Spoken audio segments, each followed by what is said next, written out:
स्वागत है आपका दमू न्यूज़ 24 पर। मैं हूं मोंटी रेकवार। आइए एक नज़र डालते हैं इस वक्त की बड़ी और ख़ास खबर पर। जी हां, देश भर में जहां लोकसभा चुनाव को लेकर गर्मा गर्मी मची हुई है, तो वहीं मध्य प्रदेश के दमोह जिले में दूसरे चरण के तहत 26 अप्रैल को मतदान होना है। ऐसे में हमारे दमोह जिले के मुखिया और जिला निर्वाचन अधिकारी सुधीर कुमार कोचर के द्वारा लगातार मतदान के प्रतिशत बढ़ाने को लेकर तो कहीं रैलियां निकाली जाती हैं, तो कहीं दीवार लेखन किया जाता है, तो कभी चित्रकला प्रतियोगिता की जाती है। इस विभिन्न प्रकार के आयोजन दमोह कलेक्टर के द्वारा कराए गए और दमोह कलेक्टर काफ़ी सुर्खियों में रहे हैं और उन्होंने जिस प्रकार से दमोह में यह पहल की है, निश्चित रूप से दमोह कलेक्टर के कार्यों की सारे शहर में प्रशंसा हो रही है और हर एक की जुबान पे होता है कि हमने ऐसा पहला कलेक्टर देखा है जो हर पल हमारे साथ खड़े रहते हैं। आज इसी कड़ी में दमोह कलेक्टर सुधीर कुमार कोचर ने कलेक्ट्रेट सभागार में एक पत्रकार वार्ता आयोजित की और पत्रकार वार्ता में दमोह कलेक्टर सुधीर कुमार कोचर, दमोह पुलिस अधीक्षक सूर्यवंशी, दमोह के जनसंपर्क अधिकारी वाई कुरैशी सहित जिला पंचायत सीओ अर्पित वर्मा की मौजूदगी में क्या कुछ कलेक्टर साहब ने जानकारी दी, देखिए केवल दमोह न्यूज़ 24 पर। एसपी साहब भी आ जाएंगे तो वो अपनी बात आपके सामने रखेंगे। खास तौर से जैसा कि आप लोग जानते हैं कि अब 26 तारीख को हमारे यहाँ पर मतदान है। 26 तारीख को सुबह 7 से शाम को 6 बजे तक मतदान होगा और यहाँ पर 1168 पोलिंग बूथ हैं, उन सभी में मतदान होना है उसे। हमने हर पोलिंग बूथ पर सारी आवश्यक सुविधाएं जो मूलभूत हैं उसको सुनिश्चित करने का काम किया है।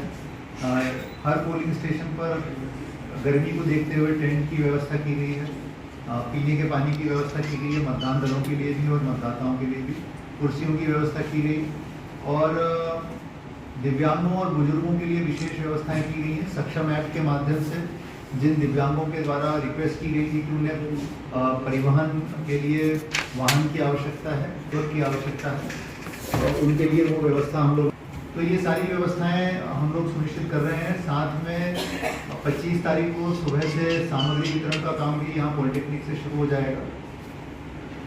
ट्रेनिंग्स भी अब सब अपने अंतिम दौर में हैं, सारी ट्रेनिंग्स हो चुकी हैं। आज माइक्रो ऑब्जर्वर्स की एक ट्रेनिंग अभी आयोजित की जा रही है जो चल रही है। इसके अलावा सामग्री वितरण और वापसी की ट्रेनिंग यहाँ पर चल रही है। तो आज जो है सारी ट्रेनिंग्स भी हमारी ख़त्म हो जाएंगी। आज जो दो चीज़ों के ऊपर खास तौर से बात करना थी मुझे। सारी तैयारियां हम लोगों की पूरी चाक चौबंद हो चुकी हैं और हमारी सारी टीमें प्रॉपरली काम करना शुरू कर देंगी 25 तारीख से और 26 तारीख को देर रात तक, जब तक सामग्री वापस आती है उसके बाद स्ट्रॉन्ग रूम में जमा होगी और इस सारी प्रक्रिया में राजनीतिक दल, अभ्यर्थी और उनके प्रतिनिधि भी जो हैं उनको भी यथासमय सूचित करके लिया जाएगा। अब जो सबसे मेन बात है जिसके लिए मैंने आज आप लोगों को खास तौर से बुलाया है, जो आपसे बात करना चाह रहा था मैं, वो थी हमारे मतदान के प्रतिशत की। मैं सबसे पहले आप लोगों का बहुत आभार व्यक्त करना चाहूँगा। आप लोगों ने बहुत अच्छे सुझाव दिए थे मतदान के प्रतिशत को बढ़ाने के लिए और मतदाताओं की जागरूकता के लिए।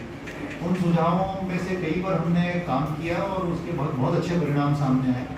जैसे मतदाता पर्ची का घर घर जाकर के वितरण हम लोगों ने सुनिश्चित कराया और सारे अधिकारी उसमें लगातार लगे और उसका परिणाम ये रहा कि पूरा एक वातावरण क्रिएट हुआ पिछले 10-15 दिनों के अंदर। वोटिंग कार्ड्स के पहले की गाइडलाइंस हैं वो कलेक्टर साहब आपको दे रहे हैं, उसको अक्षरशः पालन करना सुनिश्चित कीजिएगा, वरना इलेक्शन कमीशन की जो गाइडलाइंस है उसमें कहीं पर भी ऊपर नीचे होती है तो फिर बाद में नोटिस आते हैं।